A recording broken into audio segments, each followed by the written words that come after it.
नमस्कार, मैं हूं आपके साथ अनुराग मुस्कान। डीडीसीए घोटाले की जांच के लिए दिल्ली के मुख्यमंत्री अरविंद केजरीवाल ने जो कमीशन बनाया है उसे उपराज्यपाल ने अवैध बता दिया है। एलजी का कहना है कि दिल्ली सरकार को जांच आयोग बनाने का कोई हक नहीं है।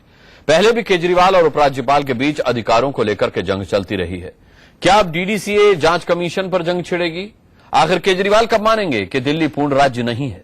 आज इन्हीं सवालों पर होगी बड़ी बहस। हेडलाइन, पार्टी की सरकार बनी है तब से बात बात पर तकरार होती है कि दिल्ली की सरकार के असली मुखिया अरविंद केजरीवाल हैं या एलजी यानी उपराज्यपाल। केजरीवाल और एलजी के बीच जंग अफसरों के ट्रांसफर पोस्टिंग से शुरू हुई। उस वक्त भी उपराज्यपाल ने संविधान का हवाला देकर केजरीवाल को उनकी हद बताई। इधर एक महीने से केजरीवाल और उनकी पार्टी ने डीडीसीए घोटाले पर बवाल किया हुआ है। डीडीसीए घोटाले की जांच के लिए केजरीवाल कैबिनेट ने गोपाल सुब्रमण्यम की अध्यक्षता में जांच कमीशन भी बना दिया है, जिसे अब गृह मंत्रालय ने असंवैधानिक घोषित कर दिया है और केजरीवाल को एक बार फिर याद दिलाया है कि दिल्ली पूर्ण राज्य नहीं है। लेकिन केजरीवाल कह रहे हैं कि जांच कमीशन अपना काम करता रहेगा। अब यह बड़ी बहस का मुद्दा है कि डीडीसीए जांच कमीशन अगर अवैध है तो फिर जांच का क्या मतलब? आखिर केजरीवाल कैसे मानेंगे कि दिल्ली पूर्ण राज्य नहीं है?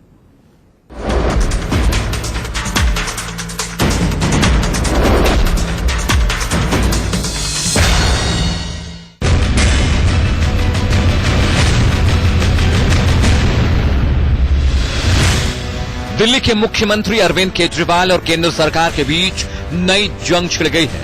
केजरीवाल सरकार ने डीडीसीए घोटाले की जांच के लिए जो गोपाल सुब्रमण्यम कमीशन बनाया था उसे केंद्र सरकार ने असंवैधानिक और गैर कानूनी बता दिया है।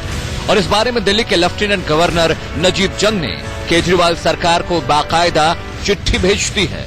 उपराज्यपाल की चिट्ठी के मुताबिक भारत सरकार के गृह मंत्रालय ने दिल्ली सरकार के विजिलेंस निदेशालय की ओर से जारी 22 दिसंबर 2015 की अधिसूचना को असंवैधानिक, गैर कानूनी और कानूनन निष्प्रभावी घोषित किया है। डीडीसीए घोटाले की जांच के लिए जब केजरीवाल कैबिनेट ने कमीशन बनाने का ऐलान किया था, उस वक्त भी संविधान के जानकार मान रहे थे कि इस कमीशन को कानूनी मान्यता नहीं मिल सकती। अब उपराज्यपाल ने जांच कमीशन को अवैध बता दिया है। फिर भी आम आदमी पार्टी अपनी जिद पर कायम है कि जांच तो होकर रहेगी। ये उनके दायरे में नहीं आता है। कहीं न कहीं कंट्रोवर्सी को पैदा करके सुर्खियां बटोरने की जो अरविंद केजरीवाल की जो एक सोची समझी एक रणनीति है, और किसी न किसी प्रकार से भ्रष्टाचार के जो आरोप लगे हैं अरविंद केजरीवाल की सरकार पर, उनके प्रिंसिपल सेक्रेटरी पर, उनसे बचने के लिए ये जो पलटवार किया है ये और कमीशन ऑफ इंक्वायरी पूरी तरह। डीडीसीए की जांच कमीशन से पहले केजरीवाल कैबिनेट ने 11 अगस्त 2015 को सीएनजी फिटनेस घोटाले की जांच के लिए एसएन अग्रवाल कमीशन बनाया था। उसे भी उपराज्यपाल ने अवैध घोषित कर दिया था। इस बार उपराज्यपाल ने दिल्ली सरकार को एक बार फिर याद दिलाया है कि संवैधानिक तौर पर दिल्ली पूर्ण राज्य नहीं है। उपराज्यपाल की चिट्ठी में लिखा है, संविधान के आर्टिकल 239 और 239 ए जनरल क्लॉजेज एक्ट 1897 की धारा 38 और 360 और भारत सरकार की 20 अगस्त 1966 की अधिसूचना के मुताबिक राष्ट्रीय राजधानी क्षेत्र दिल्ली की सरकार कमीशन ऑफ इंक्वायरी एक्ट 1952 की धारा 2 और 3 के तहत ना तो केंद्र सरकार है और ना ही राज्य सरकार। इसलिए दिल्ली सरकार कमीशन ऑफ इंक्वायरी एक्ट के तहत जांच कमीशन गठित नहीं कर सकती। इस पूरे मामले में कमीशन ऑफ इंक्वायरी में देश के वित्त मंत्री अरुण जेटली जी फंस रहे हैं और उनके कार्यकलाप जो है वो जनता के सामने स्पष्ट तौर पर ना हो, डीडीसीए का जो घोटाला है वो खुलकर सामने ना आए, उनमें अरुण जेटली जी की क्या भूमिका ये स्पष्ट ना हो, इस मामले को दबाने के लिए केंद्र सरकार की तरफ से ये प्रेम पत्र आया है। और मैं एक बार स्पष्ट कर देना चाहता हूं कि उनकी तमाम कोशिशों के बावजूद भी अरुण जेटली जी को डीडीसीए के घोटाले में बचाया नहीं जा सकता।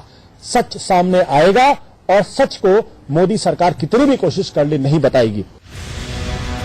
केजरीवाल को अच्छी तरह पता है कि दिल्ली को पूर्ण राज्य का दर्जा हासिल नहीं है। ऐसे में यह सवाल बड़ा है कि आखिर क्यों वो बार बार केंद्र सरकार से टकराने की कोशिश करते हैं। अधिकारियों के तबादले का मामला हो या फिर जांच कमीशन बनाने का, केजरीवाल सरकार का हर फैसला उपराज्यपाल के दफ्तर से पलट दिया जाता है और हर बार केजरीवाल को यही बताया जाता है कि दिल्ली पूर्ण राज्य नहीं है, इसलिए दिल्ली सरकार अपने दायरे में रहे। इस बार डीडीसीए जांच कमीशन के मामले में भी केजरीवाल को केंद्र सरकार ने एलजी के जरिए यही समझाया लेकिन सवाल वही है कि आखिर केजरीवाल कब और कैसे मानेंगे कि दिल्ली पूर्ण राज्य नहीं। Bureau report, India news.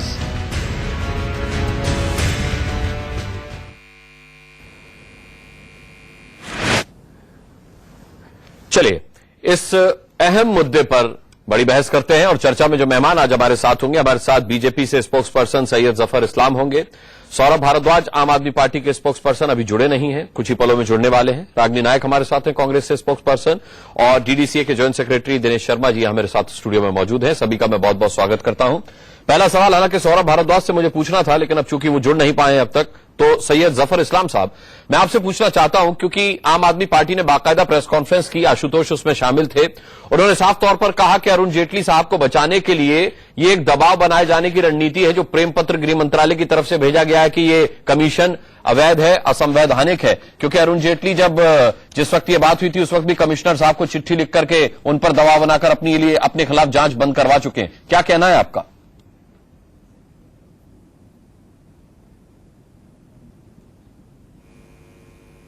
अगर कोई चीज अनकॉन्स्टिट्यूशनल है तो वो है, चाहे वो केजरीवाल हो, जब कोई और चीफ मिनिस्टर हो, किसी और पार्टी का चीफ मिनिस्टर हो, अगर कमीशन नहीं बैठा सकता है तो नहीं बैठा सकता है। लेकिन केजरीवाल की एक खास आदत है कि वो हर चीज को किसी न किसी तरह से तुल देते हैं और सेंटर के खिलाफ वो एलिगेशन लगाते हैं।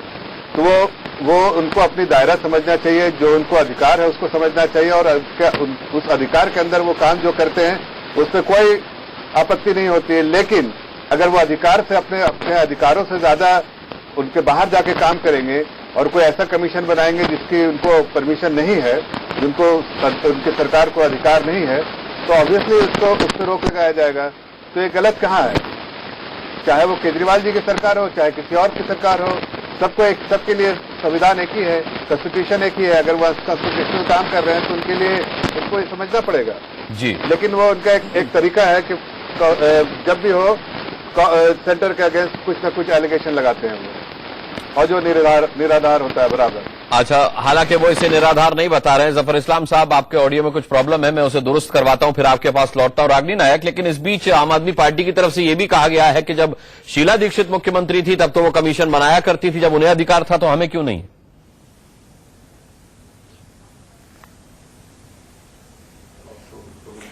देखिए, शीला जी जब मुख्यमंत्री थी तब भी इंक्वायरी कमीशन बैठा। उससे पहले मदन लाल खुराना जब मुख्यमंत्री थे तब भी सेवाराम इंक्वायरी कमीशन बैठा। बात यह थी कि दोनों इंक्वायरी कमीशन के लिए एलजी का अप्रूवल था, इसीलिए इंक्वायरी कमीशन बैठा भी और गठित भी हुआ, बैठा भी, और उसने अपना निर्णय भी सामने रखा। लेकिन आप देखिए, आज जो मसला आपने उठाया है बहुत ही गंभीर मसला है। जहां तक डीडीसीए के अंदर चल रही धांधलियों की तह तक जाने की बात है, भाजपा और आम आदमी पार्टी दोनों ही नहीं चाहते कि सुचारू रूप से तफ्तीश हो सके, इसीलिए बार बार आपको शैडो बॉक्सिंग या नूरा कुश्ती के उदाहरण सामने आते रहेंगे। दिल्ली सरकार बखूबी ये बात जानती है कि इंक्वायरी कमीशन यदि वो गठित करते हैं तो प्रायर अप्रूवल एलजी का चाहिए ही चाहिए है। वो कमीशन ऑफ इंक्वायरी एक्ट, जैसा कि आपने रिपोर्ट में दिखाया, 1952 के तहत भी कानूनी और संवैधानिक रूप से सही नहीं होगा अगर एलजी ने उसे अप्रूव नहीं किया। बिल्कुल ऐसा ही प्रकरण सीएनजी स्कैम के वक्त भी चला था। इंक्वायरी कमीशन गठित किया गया, एलजी ने उस पर रोक लगाई, अभी हाईकोर्ट में मामला लंबित है। केजरीवाल जी आईआरएस रह चुके हैं। कोई भी समझदार व्यक्ति इस बात पर विश्वास नहीं करेगा कि कानून और संविधान की उन्हें जानकारी नहीं है। वो जानबूझकर सोची समझी रणनीति के तहत ऐसा करते हैं, कानून की परिधि से बाहर जाकर काम करते हैं, निर्णय लेते हैं, और उसके बाद जब रोक लगा दी जाती है तो अपनी बेचारगी दिखाते हैं, विक्टिम की तरह प्ले करते हैं और कहते हैं कि देखिए मैं क्या करूं, कभी केंद्र सरकार काम नहीं करने दे रही, कभी कांग्रेस पार्टी काम नहीं करने दे रही, और कभी न्यायपालिका काम नहीं करने दे रही। वहीं अगर भारतीय जनता पार्टी की भी बात करें तो कितनी निष्पक्षता के साथ वो जांच पड़ताल चाहते थे, ये पता चल जाता है। जो बर्ताव उन्होंने अपने ही सांसद कीर्ति आजाद के साथ किया, जिस तरह से उन्हें हाशिए पे रखकर दरकिनार कर दिया गया। कांग्रेस पार्टी ने कहा कि एक ज्वाइंट पार्लियामेंट्री कमेटी का गठन किया जाए। भाई मामले की तह तक तो जाएं, कीर्ति आजाद को भी उसका मेंबर बनाइए। हमने कहा कि इस देश की न्यायपालिका पर सबको सबसे ज्यादा भरोसा है, एक एसआईटी या कोर्ट मॉनिटर्ड सीबीआई की जांच हो, लेकिन इस पर भारतीय जनता पार्टी भी तैयार नहीं है। तो मैं समझती हूं कि भ्रष्टाचार के मापदंड इन दोनों पार्टियों के लिए दूसरों के लिए और हैं, तुरंत इस्तीफे की मांग हो जाती है। दोनों ही पार्टी के नेता वही करते हैं और अपने लिए बिल्कुल ही अलग हैं। और आज खास तौर से एक बार फिर मैं समझती हूं कि जनता के सामने ये नूरा कुश्ती सामने आ गई। जफर इकबाल साहब, रागिनी नायक की बात का जवाब देना चाहेंगे आप, क्योंकि उन्होंने साफ तौर पर कहा है कि जिस तरीके से डीडीसीए मामले पर कीर्ति आजाद साहब की बलि आप लोगों ने ली, उससे आपकी मंशा पर भी सवाल उठते हैं। हेलो नहीं, मैं उनसे सहमत नहीं हूं। रागिनी जी का जो भी आरोप है वो बिल्कुल निराधार है। केजरीवाल जी लोगों नहीं, लेकिन उनका सुझाव अच्छा है। आरोप भले बेबुनियाद हो, सुझाव अच्छा है। जफर इकबाल साहब, उन्होंने कहा कि क्यों नहीं आप एक जांच बिठाते जिसमें कीर्ति आजाद को भी शामिल करते उस पैनल में। आरोप भी बेबुनियाद नहीं है। देखिए, मैं आ रहा हूं उस पर। मैं ये कह रहा हूं कि जहां तक केजरीवाल जी का सवाल है, वो पहले बात, जैसा मैंने पहले कहा कि वो अपनी सीमा से बढ़ के, जितने उनके अधिकार उससे बढ़ के वो काम करना चाहते हैं। जाहिर है वो काम नहीं होगा, लेकिन वो इसलिए करते हैं कि वो लोगों का मन भटकाना चाहते हैं। जो वायदे किए हैं उन्होंने दिल्ली की जनता से, वो वायदे तो पूरे नहीं कर रहे हैं। लेकिन अगर उनको ऐसा ही करना है तो पहले जो उनके यहाँ पर उनके मिनिस्टर्स हैं, उनके एमएलएज हैं, उनको पार्टी से निकाले, तब उनको कहने का अधिकार होगा। वो पार्टी में सारे उनके जितने भी एमएलए जिनके बारे में और जितने लोग उनके थे जिनके बारे में वो सीना तान के बोलते थे, लेकिन आज देखिए कि सब पे एलिगेशन है और सब प्रूवन एलिगेशन है। जो भी एलिगेशन था प्रूव हुआ है कि और वो उनको उस पर भी वो सहानुभूति केजरीवाल जी की है। तो मैं ये कहता हूं कि केजरीवाल जी को पहले अपने टीम पे, अपने पार्टी के लोगों पर एक्शन ले, दूसरे पे उंगली उठाने से पहले। और दूसरी वजह यह है, सिर्फ इसलिए ऐसा नाटक करते हैं इसलिए कि वो, क्योंकि दिल्ली की सरकार कुछ नहीं कर रही है, जो भी वायदे किए थे नहीं कर रही है, अपने प्रोमिसेस में फेल कर रही है, तो लोगों का मन भटकाने के लिए कर रहे हैं। जहां तक कांग्रेस का सवाल है, कांग्रेस को अभी फोकस करना चाहिए नेशनल हेराल्ड केस पे, बिकॉज उनके जो दो बड़े नेता हैं वो अक्यूज हैं और उनको अभी वो बेल पे मिले हैं। लेकिन जिस तरह का सेलिब्रेशन उन्होंने दिखाया, बड़ा अजीब national Herald case sub judice matter है, कानूनी लड़ाई है, हम कोर्ट में लड़ लेंगे। आप मुद्दे को मत भटकाइए, आप डीडीसीए पर रहिए। सौरभ भारद्वाज मेरे साथ जुड़ गए। कीर्ति आजाद जी पर जफर इस्लाम साहब, देश के लोगों को, ठीक है, नहीं, ये कांग्रेस बीजेपी की डिबेट नहीं है भाई, यहाँ मुद्दा बहुत बड़ा आश्चर्य हुआ कि एक अक्यूज। ठीक है, जफर इस्लाम साहब, लौटूंगा इसी मुद्दे पर। सौरभ भारद्वाज मेरे साथ जुड़ गए। सौरभ जी, आपको मेरी आवाज मिल रही है?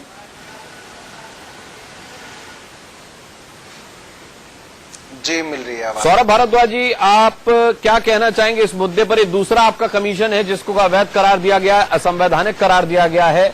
आप बीजेपी और कांग्रेस की अगर बात सुने तो वो कहते हैं आप अपनी हदों से पार जाकर के काम करते हैं। फिर आप इल्जाम लगाते हैं कि केंद्र सरकार काम नहीं करने दे रही, न्यायपालिका काम नहीं करने दे रही, बीजेपी काम नहीं करने दे रही। जब आप जानते हैं कि दिल्ली पूर्ण राज्य नहीं है तो आप कमीशन गठित करते क्यों है बिना एलजी की संस्तुति के?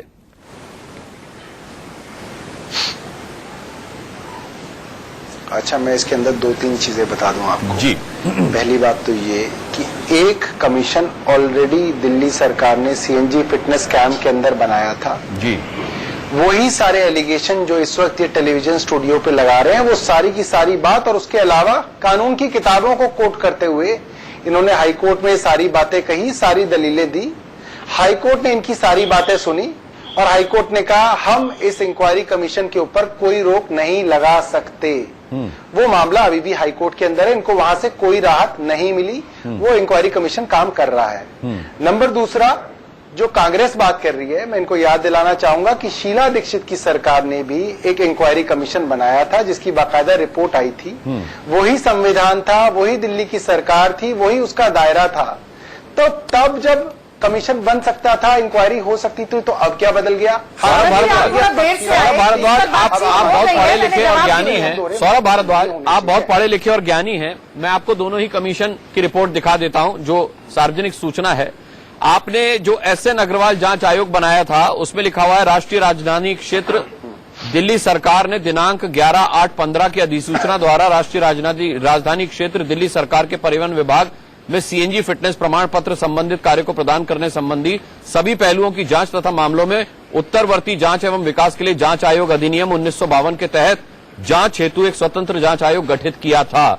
और ये वो शीला दीक्षित वाला जांच आयोग है जिसकी आप बात कर रहे हैं, ललिता पार्क वाला मामला जो था। इसमें साफ लिखा हुआ है whereas the lieutenant governor of national capital territory of Delhi, vide notification number इतना इतना, डेटेड 24 नवंबर 2010। एलजी की संतुति है इसमें। आपके आयोग में एलजी की संतुति कहां है? आपके कमीशन में? आप तो पढ़े वही बात लिखे मैंने हैं। कही। उससे पहले मदन लाल खुराना ने भी जब इंक्वायरी कमीशन गठित की तब भी एलजी की स्वीकृति। मैं पढ़ा लिखा, एक मिनट,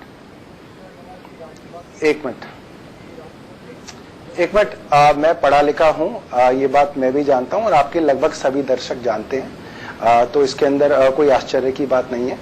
दूसरी बात, अगर एलजी राजनीतिक कारणों से इसके अंदर अपनी संतुति नहीं दे रहे हैं तो ये बात भी हाईकोर्ट के संज्ञान में भाजपा के लोग और केंद्र सरकार, कोई आश्चर्य की बात नहीं है। दूसरी बात, अगर एलजी राजनीतिक कारणों से इसके अंदर अपनी संतुति नहीं दे रहे हैं तो ये बात भी हाईकोर्ट के संज्ञान में भाजपा के लोग और केंद्र सरकार ला चुकी है। इनके वकील वहां पे दहाड़े मार मार के ये बात कह चुके हैं। हाईकोर्ट ने ये बात सुन ली है, मगर उसके बावजूद हमारे पुराने इंक्वायरी कमीशन के ऊपर कोई रोक नहीं लगाई है। जी जफर इस्लाम साहब, आप सुन रहे हैं सौरभ भारद्वाज की बात को?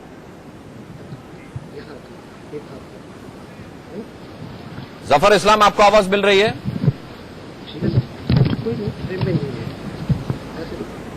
जफर इस्लाम साहब के पास आवाज नहीं पहुंच रही है, उनका आवाज नहीं आ रही थी। जफर इस्लाम साहब, आवाज आ रही है आपको? जी, सौरभ भारद्वाज का साफ तौर पर कहना है कि आपकी सारी दलीलें हाईकोर्ट में थी और हाईकोर्ट ने साफ तौर पर कहा है कि एसएन अग्रवाल कमीशन को खारिज नहीं किया जा सकता, उसकी जांच जारी रहेगी। आपके वकील दहाड़े मार मार के दलीलें देते रहे लेकिन हाईकोर्ट ने नहीं सुनी। आपकी मंशा जाहिर हो चुकी है। देखिए, बिल्कुल नहीं। एलजी ने साफ लफ्जों में केजरीवाल सरकार को बताया है कि वो गठित नहीं कर सकते, ऐसा गठन नहीं कर सकते। लेकिन ये हाईकोर्ट का हवाला दे रहे हैं, ये कह रहे हैं कि हाईकोर्ट ने कहा है कि हम जांच पर रोक नहीं लगा सकते। हमने तो उनको सही तरीके से बता दिया, लेकिन उनका जवाब यह आया है कि कोर्ट में जाए। हम कोर्ट में भी जाएंगे, अगर उनकी जरूरत पड़ी तो कोर्ट में भी जाएंगे। अगर ये कमीशन जारी रखते हैं तो हम कोर्ट में भी जाएंगे। लेकिन जहां तक कॉन्स्टिट्यूशन का सवाल है, ये अनकॉन्स्टिट्यूशनल है। इनका जो काम किया उन्होंने, नहीं, अगर ये अनकॉन्स्टिट्यूशनल है तो फिर हाई कोर्ट ने ये क्यों कहा इनसे कि जांच जारी रहेगी, हम इस पर रोक नहीं लगा सकते? इसमें गलत नहीं है कुछ भी। हाई कोर्ट ने ऐसा नहीं कहा कि नहीं लगा सकते। हाई कोर्ट ने कहा कि उसमें कोएसिव ये है और रीजन हो तो वह कुछ उसका कंडीशनल ये जो है उसमें हाई कोर्ट ने कुछ कंडीशन लगाए हैं, लेकिन ऐसा नहीं कहा है जैसा कि वो सौरभ भारद्वाज जी कह रहे हैं। सौरभ भारद्वाज, फिर आप मिसलीड क्यों कर रहे हैं कि हाई कोर्ट ने कहा कि हम इस जांच को नहीं रोक सकते और ये जांच जारी रहेगी?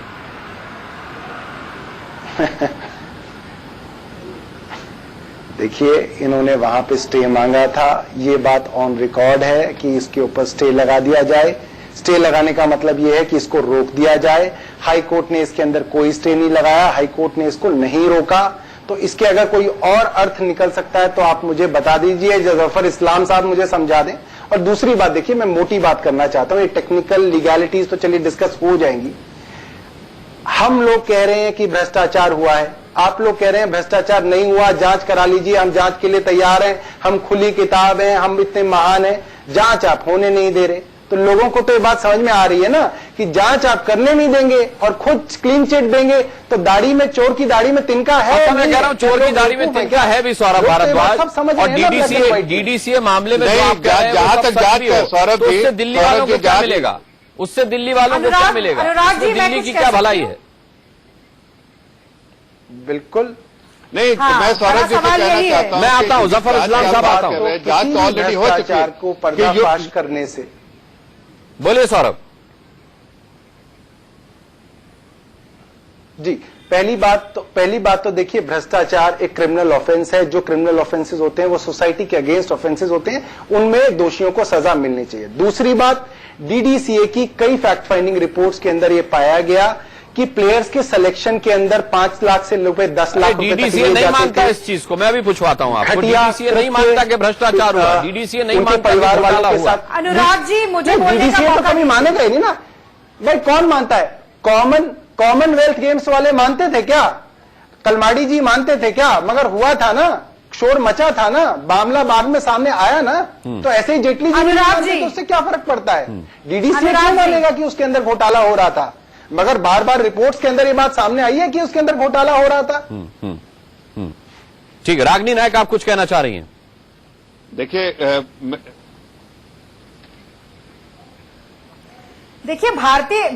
एक मिनट मैं बात जल्दी से खत्म करूंगी। देखिए, भाजपा नहीं मानती कि उनके पार्टी में कोई भ्रष्टाचारी है।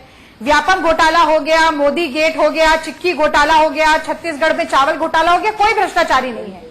आम आदमी पार्टी की सरकार के प्रिंसिपल सेक्रेटरी के ऊपर 2007-8 से भ्रष्टाचार के तमाम आरोप लगते रहे।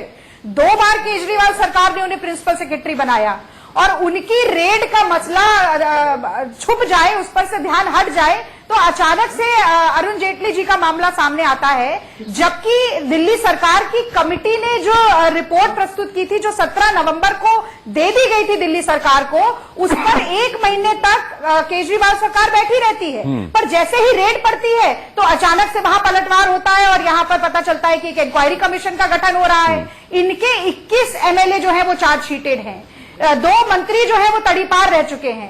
एक पूर्व मंत्री जो है उनके ऊपर अपनी ही घर में घरेलू हिंसा करने का आरोप है, लेकिन उन्हें पार्टी से बाहर नहीं निकाला गया। भ्रष्ट आचरण केवल आर्थिक नहीं होता है, ये सारे काम जो है वो भी भ्रष्ट आचरण है। लोकपाल इतना कमजोर है, उसके ऊपर हमने 10 दिन डिबेट किया। ठीक है रागिनी नायक, कल लौटूंगा। दिनेश शर्मा भी हमारे साथ है, एक रिएक्शन उनका भी लूंगा, तो ब्रेक का समय हो जाएगा। 50 दिनेश से शर्मा 60 जी, करोड़ रुपए के होर्डिंग लगाए जाते हैं। सवाल करना चाहता हूँ सौरभ भारद्वाज जी से। मैं आपका सवाल भी लूंगा, इस्लाम साहब मैं आपका सवाल भी लूंगा। सौरभ भारद्वाज से मुझे भी सवाल करना है, क्योंकि हाईकोर्ट ने स्टे नहीं दिया, वो एक अलग चीज है, लेकिन मामला अभी भी लंबित है, फैसला नहीं सुनाया गया उस मामले में। दिनेश शर्मा जी, कोई दिक्कत है क्या डीडीसीए पे? अगर कोई जांच आयोग बैठ जाए, कोई जांच कर ले, घोटाला हुआ है या नहीं हुआ है? मेरी समझ में नहीं आ रहा। जांच आयोग, कितने जांच होगी, कितने आयोग बैठेंगे? पहले भी इन्होंने 3 मेंबर कमेटी बनाई थी, उन्होंने जांच की, हमें किसी को डीडीसीए वालों को नहीं बुलाया, ना अधिकारी को ना कर्मचारी को, उसकी रिपोर्ट भी आ जाती है। आज वही जांच अब ये अलग एक कमीशन बना के करना चाहते हैं, वही उसी के साथ वो होगा जो पहले इन्होंने किया था। इनका कोई मतलब नहीं है, मैं पहले भी कह चुका हूं, कोई जांच हो, मैं कहता हूं करें, हम इनके साथ हैं, लेकिन कमेटी वो करे जिसका प्रेरोगेटिव है। अगर ये दिल्ली सरकार कोई अपना डंडा दिखा के ये कहे कि आप जांच करेंगे, हम ये कराएंगे, हम ये आदेश करेंगे, आपको हम बदनाम करेंगे, वो हमें कतई बर्दाश्त नहीं होगा। आज स्टेट्स की बात करते हैं, मैं भारद्वाज जी से मुखातिब हूं कि स्टेट्स के अंदर मुख्यमंत्री एक आईएएस अफसर का ट्रांसफर कर सकता है, उसको हटा सकता है। क्या दिल्ली का सीएम एक दिल्ली पुलिस के सिपाही का ट्रांसफर कर सकता है? ये बात आप भली भांति जानते हैं कि आपको पूर्ण राज्य का दर्जा नहीं है, आपको प्रेरोगेटिव नहीं है, आप इसकी जांच नहीं करा सकते, उसके बाद भी आप जानबूझ के एक तमाशा कर रहे हैं। ये सिर्फ और सिर्फ राजेंद्र प्रसाद जी को बचाने के लिए आप कर रहे हैं, सिर्फ उसको दबाने के लिए नाटक कर रहे हैं। सौरभ भारद्वाज,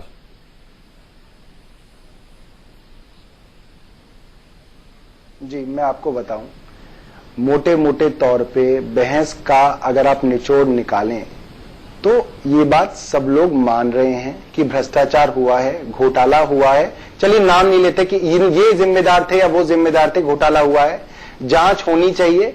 अब टेक्निकल पॉइंट्स को बार बार लाया जा रहा है कि ये नहीं कर सकते जी, ऐसे नहीं हो सकता जी, ये लूप होल रह गया। हाँ, तो आप बताइए, पूर्ण राज्य का अगर दिल्ली को दर्जा हासिल नहीं है तो क्या आप जांच कमीशन बना सकते हैं? संवैधानिक होगा वो? तौर पे छोटा सा सवाल है, उसका जवाब दे दीजिए। दिल्ली पूर्ण राज्य नहीं है, ऐसे में क्या आप कमीशन तो बना सकते हैं? कि मैं बोल तो रहा हूँ, शीला अपने दीक्षित घर से शुरू करिए, पहले वहां भ्रष्टाचार खत्म अगर करिए। इतना ब्लैक एंड व्हाइट में, एक मिनट रागिनी जी चिल्लाइए मत, सुनिए आराम से। सौरभ जी, पहले तो मेरा एक सवाल आप ले लीजिए। मैं लेता हूं आपका, जफर इस्लाम साहब सवाल लेता हूं आपका। सौरभ पहले जवाब दे लें, फिर आपका सवाल लेता हूं। मैं आपके झूठ का पर्दाफाश कर रही हूं। मैं सिर्फ मैं एक मिनट जी, मैडम आप बहुत तेज बोलते हैं, इतना तेज कोई ना बोला जाता, आमने सामने बैठे आराम से बात कीजिए। तेज बोलने से कोई झूठ सच कोई ना हो जाएगा आपका। सुनिए मेरी बात, देखिए ऐसा है, अगर इतना आसान होता है कहना कि ये अनकॉन्स्टिट्यूशनल है, आप कोर्ट हमारे मुंह पे फाइल छेक के भागो यहाँ से, और ऐसा कुछ नहीं है। आपके चीखने से कोई लेना देना नहीं है। चलिए सौरभ भारद्वाज, एक ब्रेक का समय हो गया है, जवाब तैयार रखिएगा, मैं ब्रेक से वापस आते ही आपका जवाब लूंगा और जफर इस्लाम साहब भी आपसे एक सवाल पूछना चाह रहे हैं, वो सवाल भी हम लेंगे एक छोटे से ब्रेक के बाद। स्वागत है, सीधे सौरभ भारद्वाज का हम रुख करेंगे, उन्हें दिनेश शर्मा जी के सवाल का जवाब देना है। सौरभ भारद्वाज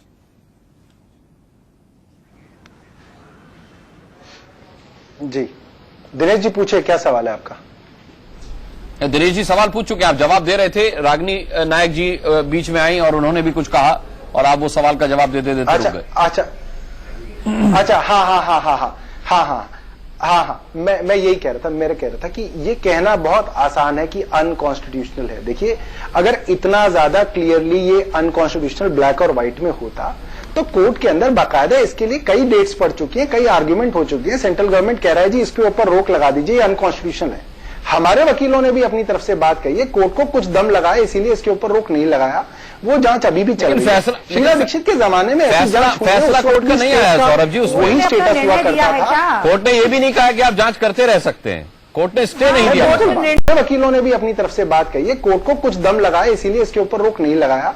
वो जांच अभी भी चल रही है। शीला दीक्षित के जमाने में फैसला कोर्ट का नहीं आया सौरभ जी, वही स्टेटस हुआ करता था। कोर्ट ने ये भी नहीं कहा कि आप जांच करते रह सकते हैं, कोर्ट ने स्टे नहीं दिया। निर्णय दिया है, बिल्कुल मान रहा हूं, कोर्ट ने निर्णय नहीं दिया। हाँ, नहीं, कोर्ट ने कहा है, बिल्कुल।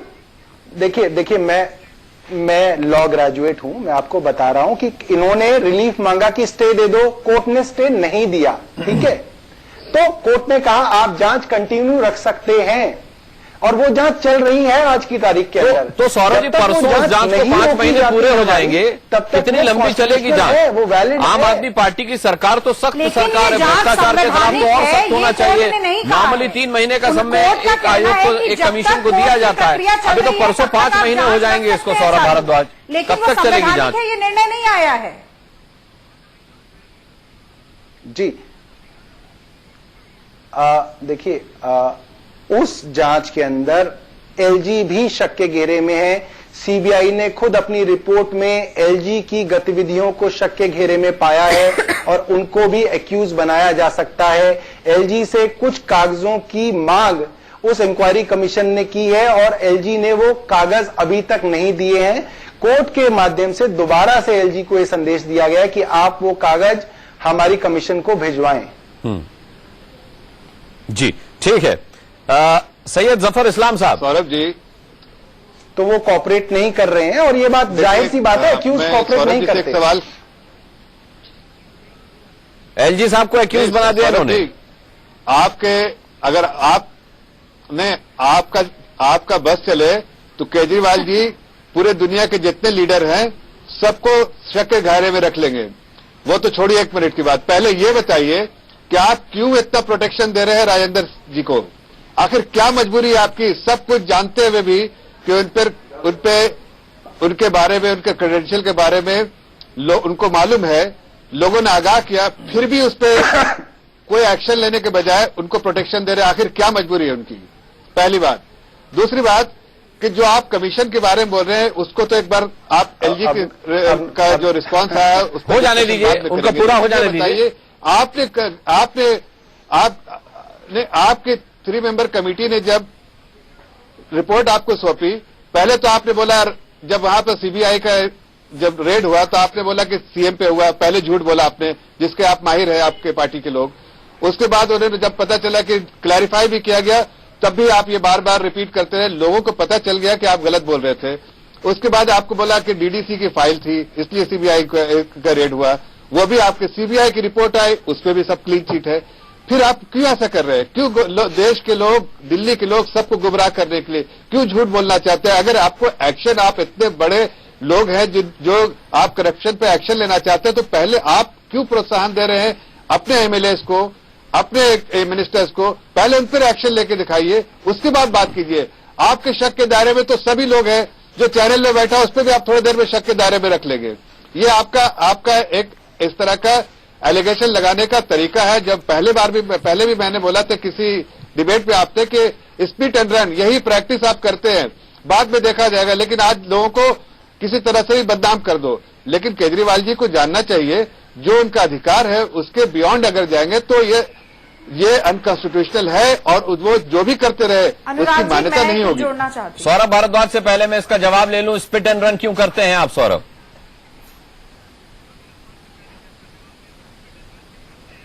जी, मैं इनको राजेंद्र कुमार के बारे में बता दूं। नहीं, उसका जवाब मैं देता हूँ, क्योंकि काम जो उन्होंने प्रोमिसेस किए हैं दिल्ली की जनता को वो पूरा नहीं कर पा रहे। लेने दीजिए। अगर अच्छा जवाब भी आप ही देंगे, आप कैसे जवाब दे सकते हैं?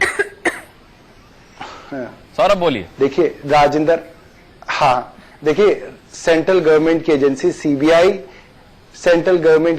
सीबीआई राजेंद्र कुमार की जांच कर रही है। इन्होंने 14 जगह छापे मारे, इन्होंने 10 दिन तक उनको रोज पूछताछ के लिए बुलाया। इन्होंने ये भी कहा हमारे पास टेप्स मिल गए हैं जिसके अंदर हमको सबूत मिल गए हैं। देर किस बात की है? आप अरेस्ट कीजिए उनको, जेल में डालिए, चार्जशीट कीजिए। आप किस चीज का इंतजार कर रहे हैं? आपके पास कुछ नहीं है और आपको शर्म आ रही है लोगों को बताने में। नंबर 2, हमने झूठ नहीं बोला, ये सीबीआई ने झूठ बोला और आपके वित्त मंत्री ने संसद के पटल पे खड़े होकर झूठ बोला कि सीबीआई अधिकारियों मुख्यमंत्री के कमरे में नहीं गई। आपकी सीबीआई ने जो सीजर मेमो, मैं बता रहा हूं, सीजर मेमो, सुनिए मेरी बात, सुनिए तो मेरी बात, टेक्निकल बात सुनिए, मैं रिटॉरिक बात नहीं करता, फैक्ट बेस्ड बात करता हूं। आपकी सीबीआई ने जो seizure memo chief minister's office, हाँ मैं आपको बता तो रहा हूं दोस्त, सुन तो लो मेरी बात। आपकी सीबीआई ने जो seizure memo chief minister's office को दिया है, जो हर रेड मारने के बाद एजेंसी को देना पड़ता है, उसके अंदर ये लिखित रूप में है कि चीफ मिनिस्टर्स ऑफिस की फाइलों को आप लोग जब्त करके ले गए। जब आप चीफ मिनिस्टर के ऑफिस में घुसे ही नहीं तो आप चीफ मिनिस्टर की फाइलों को जब्त करके कैसे ले गए? तो झूठ आपने बोला था, आपके वित्त मंत्री ने बोला था, आपकी पूरी पार्टी ने बोला था और वो झूठ पकड़ा गया है जफर इस्लाम जी। इसलिए आप थोड़ी सी तो लज्जा लीजिए।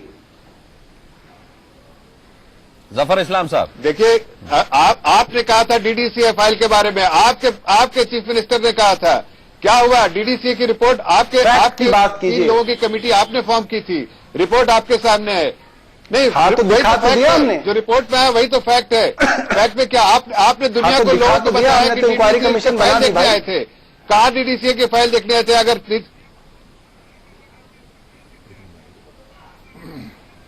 ठीक है, देखिए अनुराग सौरभ जी, मैं लाता हूं, बहुत सारे प्रोमिसेस किए हैं दिल्ली की जनता को और वो प्रोमिसेस आप नहीं फुलफिल कर रहे हैं। केजरीवाल जी सिर्फ लोगों का मन भटकाने पूरे करेंगे ना, हम ऐसे काम हम आपके काले धन की तरह नहीं करेंगे। ये गुमराह करने वाली बात है। भारद्वाज आपसे सवाल, इस वक्त दिनेश शर्मा जी कुछ जोड़ना चाह रहे हैं। दिनेश जी, मैं एक बार आपको बता देना चाहता हूं कि इसमें हमारे ऊपर जब दिल्ली सरकार का कोई अधिकार ही नहीं है, मैं बार बार एक बात कह रहा हूं, हमने आज तक आपसे कोई बेनिफिट नहीं लिया, आपसे हमने कोई पैसा नहीं लिया, हमारा कोई मतलब नहीं है। सेंट्रल गवर्नमेंट के हम लोग अंडर में आते हैं, बीसीसीआई का कानून को हम इंप्लीमेंट करते हैं, उनका कानून ही हमारे लिए कानून होता है। आप हर बार आयोग और मैं एक बात बड़ी जिम्मेदारी से कह देना चाहता हूं कि आज अगर अरुण जेटली जी भारत के वित्त मंत्री ना होते या बीजेपी के इतने बड़े नेता ना होते तो शायद आप लोग ये चिल्लाना बंद कर देते, इतना इसको लाइमलाइट में ना लाते, इतना हाईलाइट ना करते। हाँ, वैसे ये सवाल सौरभ भारद्वाज आपसे पूछा जाना चाहिए कि डीडीसीए ना आपके फंड से चलता है, ना आपने वहां उनको जमीन मुहैया कराई है, ना कायदे कानून आपके चलते हैं, सेंट्रल गवर्नमेंट के अंडर में वो वेंचर आता है, अपने उनके सोर्सेज हैं फंड जुटाने के, उससे वो अपना खर्चा पानी चलाते हैं। डीडीसीए में आपको इतना इंटरेस्ट है क्यों? केवल अरुण जेटली की वजह से? जी अच्छा, एक तो आपने बहुत अच्छा सवाल पूछा, मैं आपको बताऊं। इसके लिए केरला हाई कोर्ट का, दिल्ली हाई कोर्ट का, सुप्रीम कोर्ट ऑफ इंडिया का बड़े बड़े जजमेंट्स आ गए हैं जिसके अंदर कहा गया है कि क्रिकेट कंट्रोल बोर्ड्स चाहे स्टेट के हों चाहे हिंदुस्तान के हों, क्योंकि वो पब्लिक का पैसा इस्तेमाल करते हैं और बहुत सारे कारण हैं जिस तरीके से पब्लिक का पैसा उन तक पहुंचता है, इसलिए वो कानून की नजर में पब्लिक अथॉरिटी है। और क्योंकि वो पब्लिक अथॉरिटी है, इसके लिए उनके ऊपर प्रिवेंशन ऑफ करप्शन एक्ट भी लागू होता है। तो नंबर 1 तो ये साबित हो गया कि पैसे की बात नहीं है, कोर्ट ने साबित कर दिया कि आप उसी तरीके से पब्लिक अथॉरिटी हैं। अब दूसरी बात, स्टेट लिस्ट, कंकरेंट लिस्ट और सेंट्रल लिस्ट हमारे कॉन्स्टिट्यूशन के अंदर है, संविधान के अंदर है। जो स्पोर्ट्स सब्जेक्ट है वो क्लियरली स्टेट लिस्ट के अंदर है। जहां तक दिल्ली के स्टेट का सवाल है, सिर्फ 3 मामले ऐसे हैं जिसके कारण दिल्ली पूरा स्टेट नहीं है। वो 3 मामले क्या हैं? पुलिस, पब्लिक ऑर्डर और लैंड, स्पोर्ट्स का कोई जिक्र नहीं है। इसलिए जहां तक स्पोर्ट्स का सवाल है वो पूरी तरीके से स्टेट की लिस्ट में है और इसलिए दिल्ली सरकार के अंडर है। जो डीडीसीए है वो स्पोर्ट्स की अथॉरिटी है, स्पोर्ट्स की बॉडी है, इसीलिए सीधे सीधे वो दिल्ली सरकार के अंदर आता है। और चौथी बात, अगर कोई एक्यूज जिसके ऊपर ये आरोप लग रहा है कि भाई आपने चोरी की है, आपने घोटाला किया है, आरोप लगाने वाले भी तो आप ही हैं। तुम मेरी जांच नहीं करोगे, वो कर लेंगे। आरोप भी तो आप ही ने लगाया है, जांच भी आप कर रहे हैं। इसका मतलब ये है, नहीं, एसएफआईओ ने ये आरोप लगाया, डीडीसीए की फैक्ट फाइंडिंग कमेटी ने ये आरोप लगाया, 2 रिटायर्ड जजेस की कमेटी ने ये आरोप लगाया। ये आरोप तो लगातार 7-8 साल से। मेरे कहने का मतलब ये है, जिस चीज में आपका इंटरेस्ट नहीं, जो आपके अधीन नहीं आती, तमाम सारी चीजें आजाद ने इनके ऊपर आरोप लगाया, मदनलाल ने इनके ऊपर आरोप लगाया। जो अंडर 25 एक्ट में रजिस्टर्ड है, इससे आपका कोई लेना देना नहीं है। कल को आप किसी इमारत को चिन्हित कर लेंगे कि इसे किस बिल्डर ने बनाया, इसमें किस तरीके का माल लगाया। ये इंडिपेंडेंट बॉडी है, अंडर 25 एक्ट में ये आती है। सौरभ जी, आपका इससे कोई लेना देना नहीं है। अब ये अलग बात है कि आपकी सरकार है, आप दादागिरी दिखाएं। सर जी, हम आपको सुप्रीम कोर्ट की भी कानून अगर मैं यहाँ पे स्टूडियो में पढ़ाऊं, सौरभ भारद्वाज, जवाब आप ही को देना है, बात सुन लीजिए दिनेश। वो एक अलग बात है कि आप कोई कमीशन बना दें, आप 3 मेंबर कमेटी बना दें। मुझे नहीं पता कि आपका क्या इंटरेस्ट है, आप क्यों इतना इंटरेस्ट दिखा रहे हैं। मैं आपसे एक रिक्वेस्ट करना चाहता हूं भारद्वाज जी, कैपिटल ऑफ इंडिया है, दुनिया देख रही है, आप कैसे कैसे इल्जाम यहां बैठ के स्पोर्ट्स पे लगा रहे हैं, बड़े शर्म की बात है।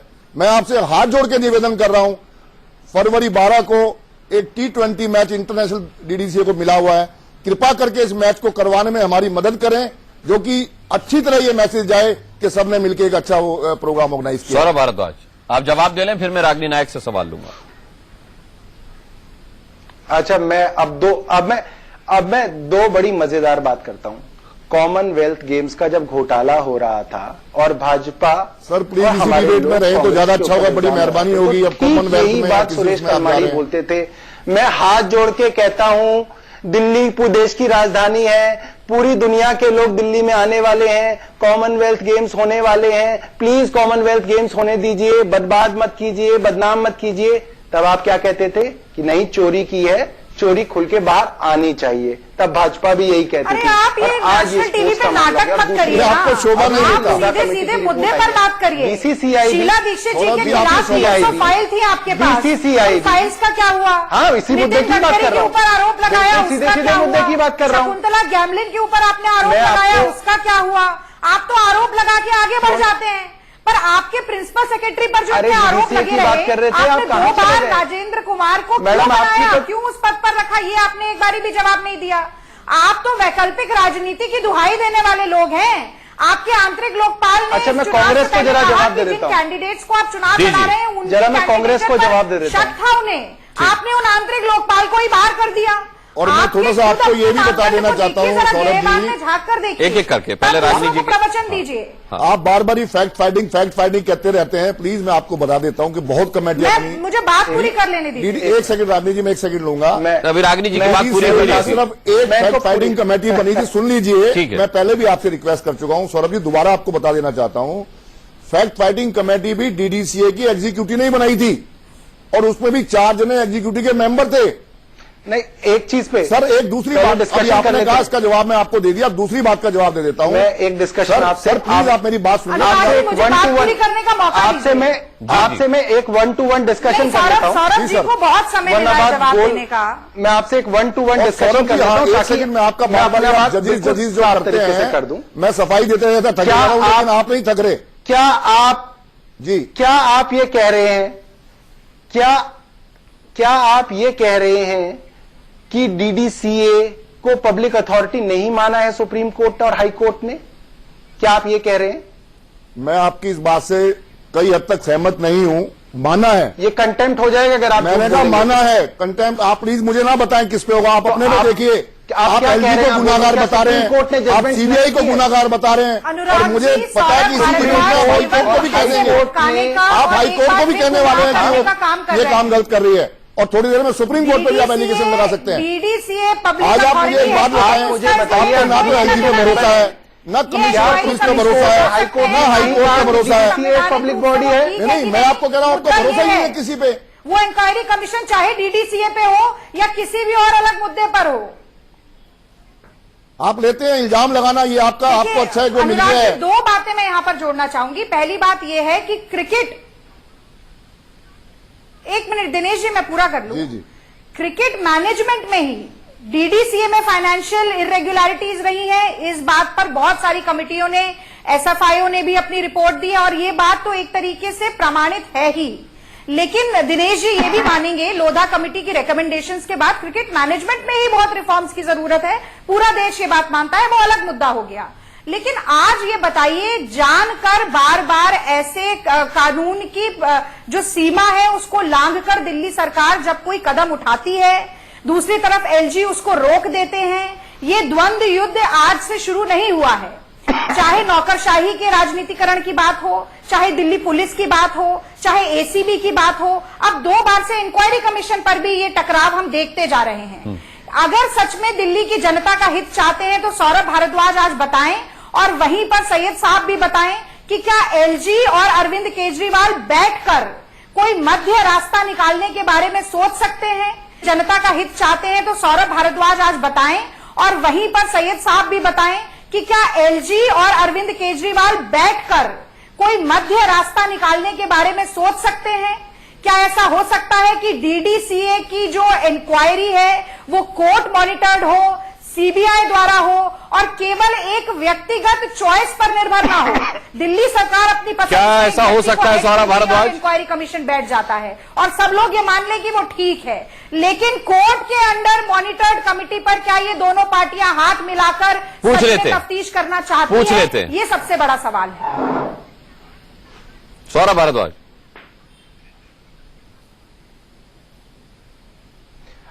बिल्कुल, अगर सुप्रीम कोर्ट की मॉनिटरिंग के अंदर कोई एसआईटी बनती है तो इस पे विचार हो सकता है। यही सवाल मैं सैयद जफर इस्लाम साहब से भी पूछूंगा, क्या ऐसा मुमकिन है? देखिए पहली बात तो जो मुद्दा है यहां पर, ये तो आप अज्यूम कर रहे हैं कि ऐसी सिचुएशन आप हो तो करेंगे कि नहीं, ये पार्टी डिसाइड करेगी और सीनियर लीडरशिप डिसाइड करेगी। लेकिन जहां तक आज का मुद्दा है, मैं ये पहले तो सौरभ भारद्वाज जी से पूछता हूं कि सौरभ भारद्वाज जी, आप जिस तरह से आप एलजी पर एलिगेशन लगा रहे हैं, क्या ये सही है? क्या आपकी पार्टी का यही प्रमाण है कि जो भी लोग आपके आड़े आए, जो आपको गलत काम करने से रोके, उस पर आप कुछ ना कुछ एलिगेशन लगा दें? आपने 3 मेंबर कमेटी बनाई थी, आप बताइए ना। अरे सुन लीजिए रागनी जी, सुन लीजिए या अपने कद्दावर नेता को आप बचाएंगे रागनी जी, जैसे पहले वो अपने प्रिंसिपल सेक्रेटरी को बचा रहे हैं। देखिए ये एलिगेशन जो लगा रहे हैं कि स्टेडियम बना है 124 करोड़ में, 114 करोड़ में, आप बताइए कि आपने जो रेनोवेशन कराया है जवाहरलाल नेहरू स्टेडियम, उसको 900 करोड़ कैसे लग गए, किस बेसिस पे लग गए? ये तो पूरा स्टेडियम 114 करोड़ बना। मैं उनसे सवाल किया था पिछले बार, टेक्निकल सवाल सौरभ भारद्वाज जी से, जो कॉमनवेल्थ गेम में हुआ उसके अपराधी जो है उनको सजा मिल चुकी है। नहीं पहले रागनी जी, रागनी नायक, अगर आपको डीडीसीए पर शक है तो अदालत में जाइए ना। आप इनसे उम्मीद क्यों कर रही हैं?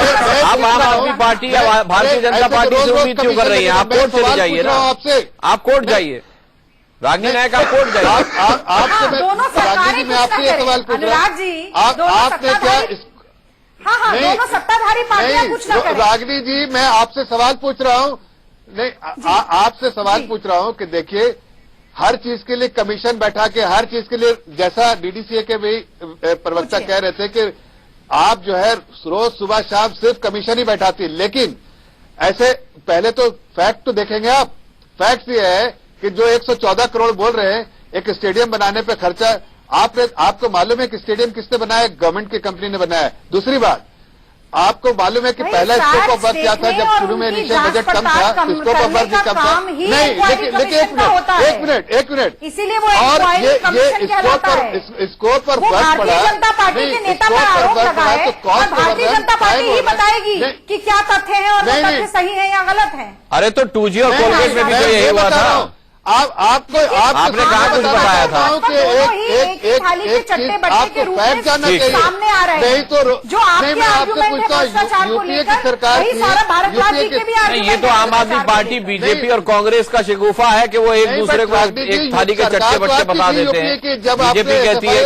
बीजेपी कहती है कि आम आदमी पार्टी और कांग्रेस एक थाली के चट्टे बट्टे, कांग्रेस कहती है कि बीजेपी और आम आदमी पार्टी एक थाली के चट्टे बट्टे, आम आदमी पार्टी वाले कहते हैं कि बीजेपी और कांग्रेस एक थाली के चट्टे बट्टे। लेकिन उससे होगा क्या? आप क्या यही बात केजरीवाल सरकार और मोदी सरकार कह सकते हैं? अरे अगर ये नहीं कह रहे तो आप कोर्ट चले जाइए ना रागिनी नायक। उसी में क्या कोई तथ्य नहीं आपको अगर ऐसा नेतृत्व के आधार पर हमने तमाम मंत्रियों तक के इस्तीफे लिए हैं। दिया है क्या इस तरीके ठीक है, से सौरभ भारद्वाज, सौरभ भारद्वाज मेरा आपसे सवाल ये है, सौरभ भारद्वाज मेरा आपसे सवाल ये कि जो आपके अंतर्गत आता है, जो आपके अधिकार क्षेत्र में आता है, वो काम आप क्यों नहीं करते? दिल्ली में आपने कहा था 500 स्कूल बनाएंगे, आप अस्पताल बना सकते हैं, तमाम सारी चीजें हैं जो आप दिल्ली में कर सकते हैं, जो जिसके लिए आपको ना एलजी रोकेंगे ना कोई और रोकेगा। आप वो क्यों नहीं करते हैं? दिल्ली को रिसोर्सफुल क्यों नहीं बनाते हैं? आप ऐसे फटे में टांग क्यों डालते हैं अपनी जो आपके अधिकारिक क्षेत्र में नहीं है, जो असंवैधानिक है? क्या सिर्फ मकसद ये है पब्लिक को ये बताना कि देखो जी एलजी काम नहीं करने दे रहे, देखो जी केंद्र सरकार हमको काम नहीं करने दे रही, देखो जी दिल्ली पुलिस हमको काम नहीं करने दे रही?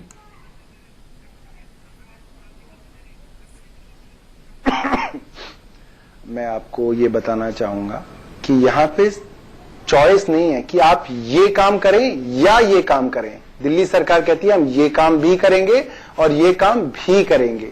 तो हमने कहीं ये नहीं कहा कि हम डेवलपमेंट के काम नहीं करेंगे, हम यही काम करेंगे। सौरभ भारद्वाज जी, डेवलपमेंट के काम तो आप करिए, लेकिन आप पर सवाल इसलिए उठा है क्योंकि शीला दीक्षित से लेकर के और अरुण जेटली तक तमाम लोगों पर आपने सिर्फ आरोप लगाए, साबित आप कुछ नहीं कर पाए, सिद्ध आप कुछ नहीं कर पाए, सबूत आप कुछ नहीं दे पाए, तथ्य आप कोई प्रस्तुत नहीं कर पाए। जाना पड़ा विवादों से ज्यादा पिछले एक साल में विवादों के ठीक लिए है, सौरभ भारद्वाज एक संसद का जवाब दे दीजिए।